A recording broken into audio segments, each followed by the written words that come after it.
Hey everyone, this is Adios Amigo, and I'm giving a very quick review of the Blon BL-30 because I really feel like it doesn't take a lot of time to get to know the headphone.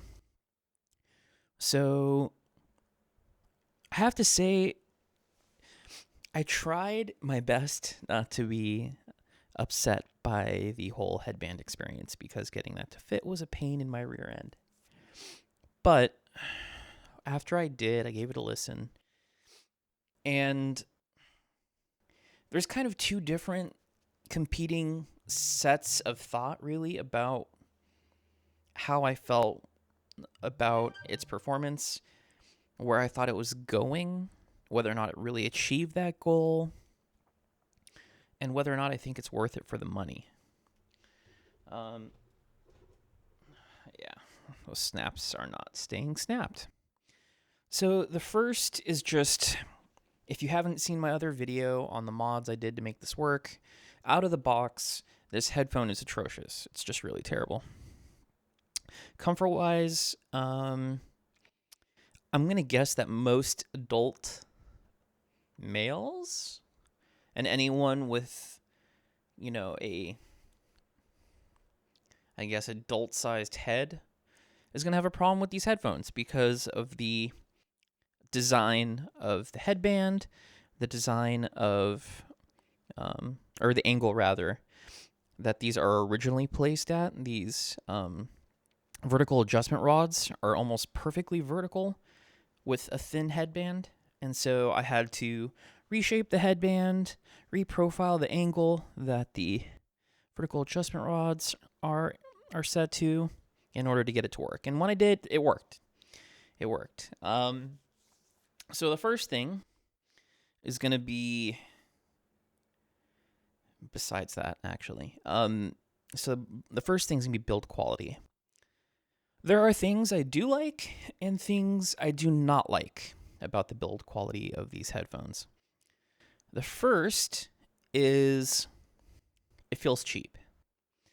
Okay, so on these headphones, take out the cables. So I'll get to all the goods and the bads, but these things basically just spin in place forever, right? The driver isn't totally encapsulated in each of these, and so there's no wire running through it across the headphones, so they just spin forever and ever and ever. That could be a good thing and a bad thing, except for the fact that this little screw in here backs out, which is what holds this yoke to the vertical adjustment rod. And you need to find a way to either seal it or you have to keep retightening it. Actually, it's already loose. I can't believe that. Good Lord. Okay. And so that's kind of a pain in the butt, right? Because it just feels like the method of securing the yoke to the vertical adjustment rod is cheap, but it's also, I guess you could say, modifiable because you can just put blue Loctite on there or, whatever. And it's really easy to take it off and take the cups off. And if you want to put a custom headband on there, you totally could. It's really not that difficult because you already have the hole pre-drilled into the yoke and the rest is history. So it feels cheap. It does. The way that this is secured onto the headband is secured onto the vertical adjustment rod is basically just 3 screws. And that center screw is a retention, like a tension screw that basically lets it snap into these little indentations on the vertical adjustment bar. So the tighter you make it, the tighter it is, the more pressure you have to put on to move it up and down the vertical adjustment rod. So it's customizable, but it's also built kind of chintzy. I'll throw in some pictures too. Underneath these headphone pads, I was trying to swap them out to see if a headphone pad swap was going to help them at all because they kind of need it. And long story short, there's a plate that's screwed in to the cup itself, and like this cup is one solid piece. And then there's a black metal plate that's screwed in with 3 screws in the front of it. And basically there's a gap between them that the headphone material is supposed to, that the pad material is supposed to slip in between. Trying to if you take these off, trying to get it back into that little slit is very, very difficult, that gap. And so I just stopped trying. And so my initial plan was to unscrew the plate and see if I can get the pad on there and then, try and put it back on. But you can't because there's a liner on the headphone pad here. And so I can't screw it back in, even if that was possible. And it's not possible because the driver is attached to that metal plate. I tried lifting that black metal plate up, and the driver came with it. So that didn't work out so hot either. So it's really a bummer. It's really a bummer. So let me back up. So that's the build quality. Right? I actually like the ear cups themselves and the yoke itself. I just wish it was attached better to the vertical rod. I wish that the vertical adjustment rods was attached better to the headband. I wish the headband was better designed. I wish there was more cushioning on the headband. And the ear pads themselves are okay, I guess. I threw on some Brainwaves XL just to try it out, and these were more comfortable by far. They were more comfortable. So listening. I guess we could start with Soundstage. So Soundstage is kind of really messed up on these. So is imaging. Normally, when you expect to hear a presentation on a headphone, like for instance with like a DT880 or an AKG K712 Pro or the K245, normally the front of the stage is actually in front of you, right? If your eyesight, if this is your eyesight from your eyes out to the stage, you'd expect this to be the front. Now, some headphones will adjust with that formula, right? So if this is your eyesight, for instance, the AKG just lifts the 712 Pro specifically, not the other models. I haven't tried the 612, but I haven't had that staging on other AKGs that I own. The 712 will just lift it just above. If this is the flat plane, it'll lift the center just above where you'd expect the front to be, which is kind of cool, right? It gives you the impression that if you were in a live audience, they were up on a stage playing, and that makes sense to me. Like there's a reason for that to be the way it's staged. The Blondes, however, if this is front, make it sound like it's coming almost directly above your head, and it's not pleasant. It's really weird. It takes you. It makes everything feel odd, right? Because you still get left, you still get right. You get that encompassing sound, but it sounds like it's coming more vertically than from the front. And it's a really odd sensation. It takes some getting used to, especially with music. With gaming, it wasn't that as much of a problem, and the brain does sort of deal with it. You know what I mean? It interpolates that information in a way that you can kind of read between the lines of what you're hearing and where things should be, and it just sort of processes that information. But it's still noticeably different. I was even just bouncing between something else I'm working on reviewing and this, which was the TOC Live 3 IEMs. And even on those, center was right where I wanted it to be, right in front of me. And then I put these on. Why does it sound so different? And then I had my headphones on, like normal, and then I tilted them forward, and then the center became center again. And I was completely weirded out by that. It was really funky. And so I wasn't excited about that prospect, actually. It was really weird. So it's not, how do I phrase this? It doesn't make things sound bad. It makes things sound weird. And with music, the weird is bad. And with certain things like games or YouTube, the weird is less noticeable, but still there. And so it's something to be aware of, at least to my ears. At least the staging is just totally funky. It's more vertically aligned than horizontally aligned, which is weird. So the second thing is the soundstage and the layering. And I actually have to give this thing props. The soundstage and the layering are actually really solid. Once your brain adjusts to the vertical presentation of the sound, you actually get a decent soundstage. You get decent layering. You get decent instrument separation. Granted, you're still trying to struggle to figure out where exactly they're coming from because of the verticality, but it never felt crowded. It never felt congested. It didn't feel like the instruments were bleeding into each other or overwhelming each other. It did a good job in that. And the imaging, besides the verticality, I did notice that there was kind of a problem, right, where your left and your right channel, like directly left and right of your ears, very strong. Center, it's okay. It's not great. But between center and left and right, it was kind of a mess. So for some reason, that's worse on some songs than others. And I'm not sure as to the reason for that, because I don't really normally have that kind of differentiation in recordings with other headphones. It's just this whole the presentation on this is very weird. So I played with it for about 2 hours in World War Z, and in that game I didn't find like they were a hindrance. I wasn't missing audio cues. I didn't feel like I was misled directionally, so I didn't really have that problem as much in video games.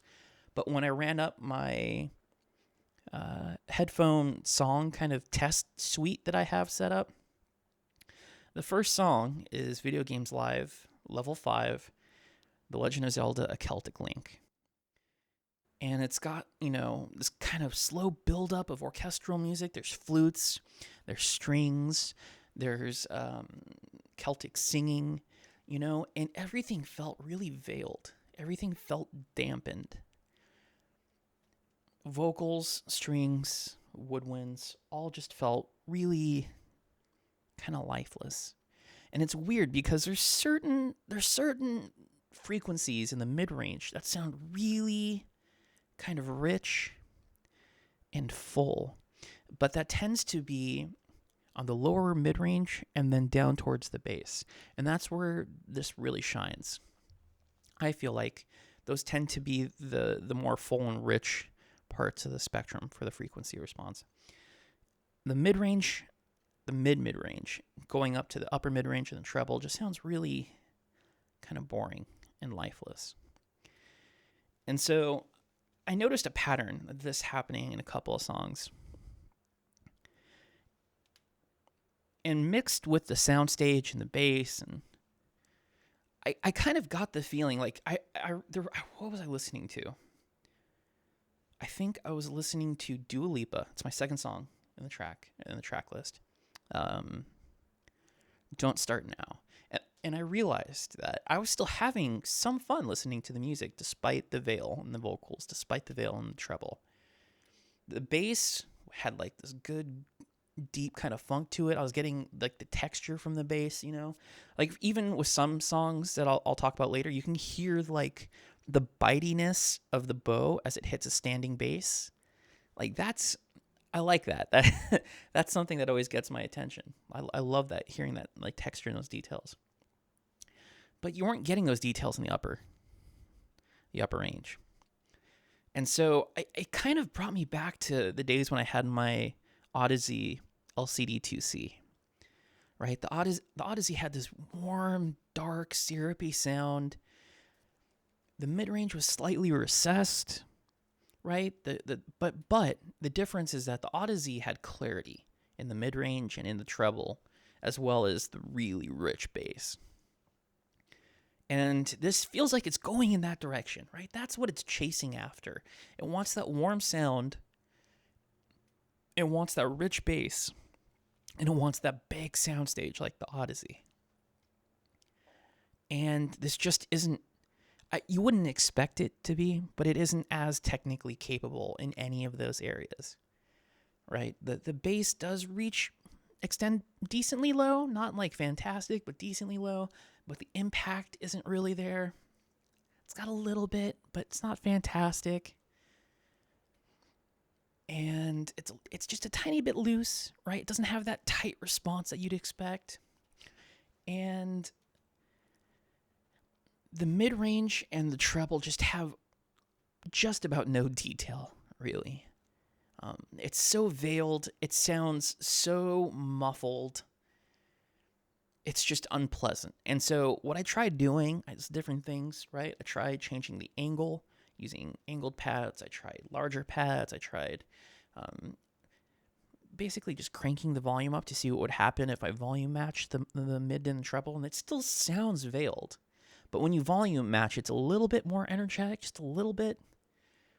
And the bass isn't so overwhelming or bumped that it just blows you out, But it still didn't solve the problem.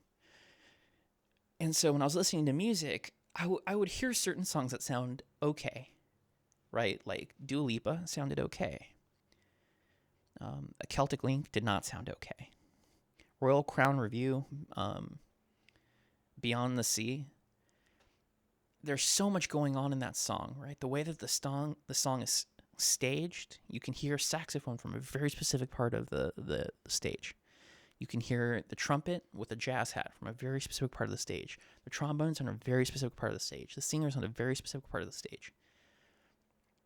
And there's parts where the song relies on the rich tones of the recording, right? There's an energy and a richness to the jazz hat on the trumpet that should carry the song. It's literally sometimes the only thing that's really playing besides the drums, just backing it up. And there's no life to it whatsoever. And it makes the song sound dead, essentially. And the same with the vocals, and the same with the trombones, and the same with the saxophone. Even when the saxophone sort of hits like it's solo in the song, do-do-do-do-do, right? And it starts hitting its energy. It still doesn't have much behind it. And so I got to Real Big Fish. I did the standard sort of bass test with new retro rave magnetron. A lot of digital synth, a lot of digital bass. Extends down low. It didn't really get the same impact. I didn't get the same kind of reverb and airiness that you can get out of some headphones with it. And so I hit Real Big Fish. And this is sort of one of the clarity tests. For staging, because some headphones really put the vocals and the trumpet like right in your ear, and it's almost abrasively aggressive in how upfront the recording sounds. And other ones have it just right. It's close, but it's not jammed into your ear for the staging. And then there's some that have it like really, there's some distance there. And so you expect to hear clarity from the instruments. There is a large amount of bright energy coming out of the trumpets and parts of the song. Also from the vocals. There's energy behind the vocals that both of them are recorded very clearly. And you don't get that clarity, you don't get that energy. And Real Big Fish is one of those bands where like there's energy in almost every song they do. It's ska music. It's the whole idea is to get your whole body moving behind it. And you don't get any of that energy while listening to this. So it kind of gave me that, it's not just these, that the tonal balance in general of the LCD2C does sort of have that effect on some music. And that's why I keep thinking of the Odyssey. This reminds me of it's kind of got the after image of the Odyssey LCD2C, but it doesn't do any of it nearly as well. Not one thing. It doesn't stage as well. It doesn't image as well. It doesn't separate as well. It's not as clear. There's less detail. The mid-range is actually less full. The treble has less energy. The bass doesn't extend as well. Across the board, it's just not as good. And so it's really, the only benefit is that you don't have to worry about popping the drivers, right? When you get that good seal on the LCD2C, you can hear the driver kind of crinkle because it's got that film in there because it's a planar magnetic. And this doesn't have that because it's a dynamic driver. Now, so there are good things about this, right? The first is that I imagine it'd be pretty easy to balance if you ever if you ever wanted to, because there's a connector in each cup. It's very easy to mod should you choose to accept that task, which I just don't think it's worth the effort, to be honest. This is going for like $120 right now.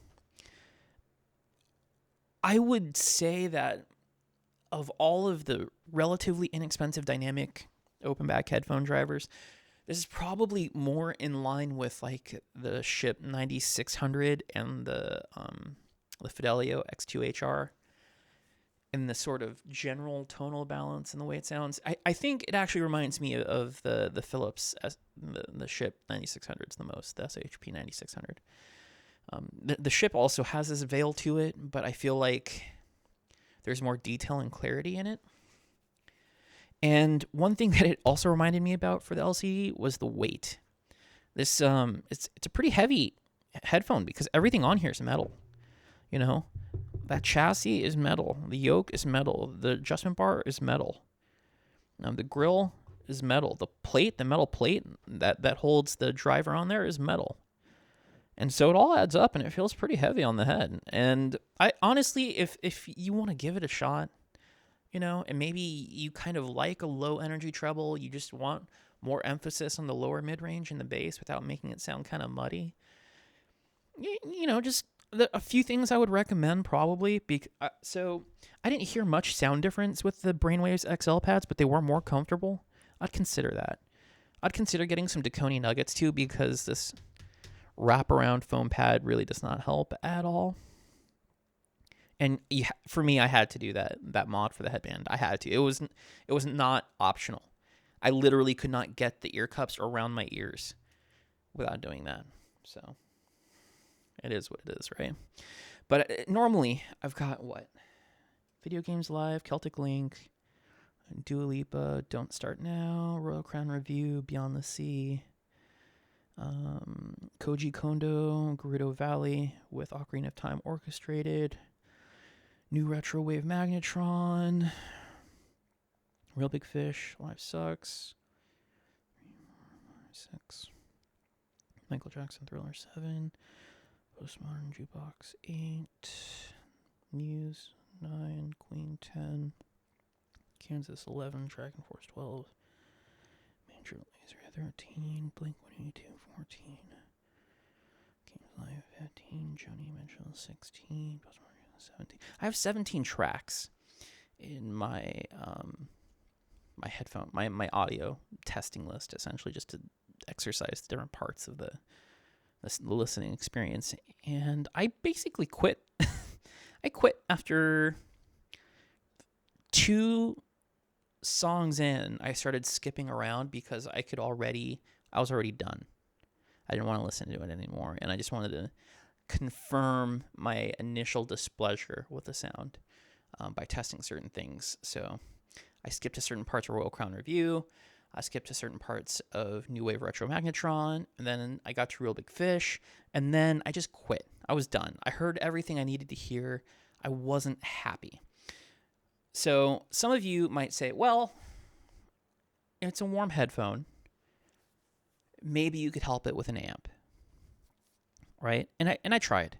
So my listening experience was done both on a THX 789, which was relatively a neutral headphone amp. I did some listening on the Topping A50, and I also did some listening on the Magni Heresy, just to give it every kind of advantage I could think of to add some energy to the treble range. None of it really helped. Slight, just a minor benefit, but the imaging was off in all of them. The veil happened. It existed on all of them. There was no recovering the larger deficiencies aside from like the build quality and design choices and all that. Just the sound, the tonal balance and all of that. You couldn't fix it. You couldn't fix it. At least not to my taste, right? And I like a warm headphone. I like the 6XX. I like the LCD2C. So for me, I wanted to like it because there's not that many large driver headphones, especially that are on the more inexpensive side. And so I was hoping. And here's what I will say. I will say this. I like the direction that it's going. I like the tonal balance they're shooting for. If they can clean up that mid-range and the treble and get rid of the veil, even if there's not the same amount of, if they're still going kind of for that warm, syrupy, dark sound that the LCD2C has, if they can just get rid of that veil, clean it up a bit, just get a little bit more detail, just a little bit more energy, just a bit,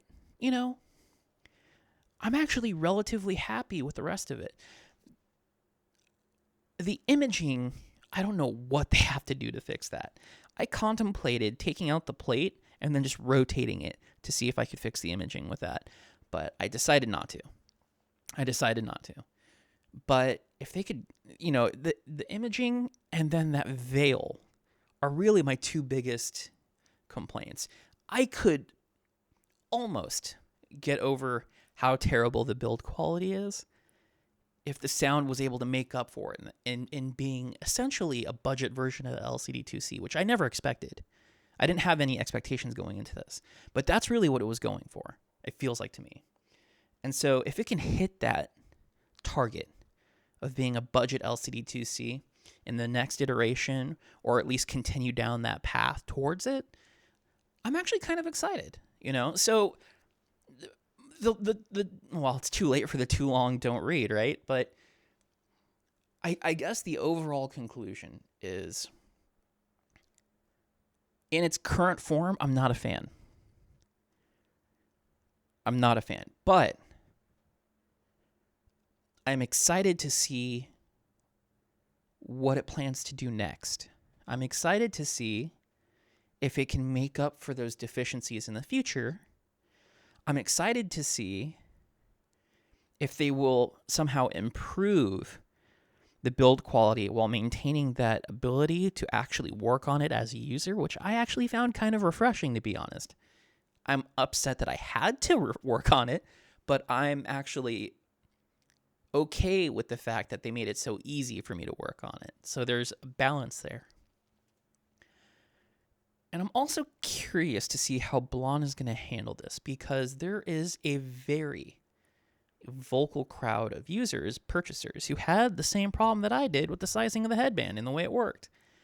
So I know it's not just me. I don't have like a gigantic melon that's causing this problem. It's a widespread issue. So it has to be a design flaw. I can only surmise that. I'm curious to see how they're going to treat their customer base. They have an opportunity here to make things right. What are they going to do? Are they going to give a partial refund? Are they going to actually send out a kit to fix it? Because even if they fix the headband, it doesn't fix the issue with the screws coming loose, retaining the yoke to the vertical adjustment rod. It doesn't fix that. It doesn't fix the fact that the retention screw holding or putting tension on the slider for this is going to back out over time. What are they going to do? So you have an opportunity, I guess, to see which direction a company chooses to go. With a good response to this kind of...